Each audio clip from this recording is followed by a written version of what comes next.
Λοιπόν, τώρα είμαι έτοιμος να επηρεάσω τον κόσμο. Θα βγάλω μια φωτογραφία, θα την ανεβάσω στο Instagram και θα επηρεάσω πάρα πολύ κόσμο. Για περιμένετε. Μισό λεπτό, Εντάξει εδώ. Εντάξει, αυτό ήταν, τον επηρέασα τον κόσμο. Αυτά.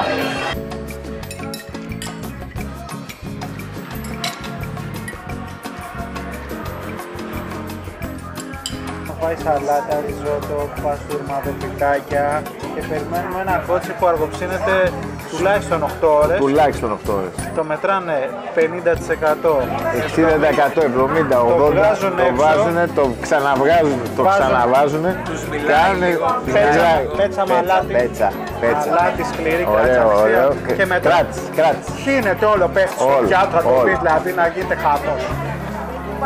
Δεν είδαμε αν είχε η σαλάτα κουκουνάρι. Είχε. Αυτή ήταν η σαλάτα κουκουνάρι. Πότε Είχε.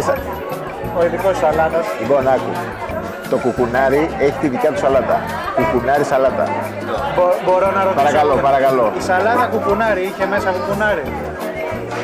Μισό λεπτό. Νομίζω ότι είχε. Ναι, για να δούμε. Αυτό το πάνω που έλεγε ο Άρης Αυτό. ρε, Ναι, είχε. Daters.gr λοιπόν.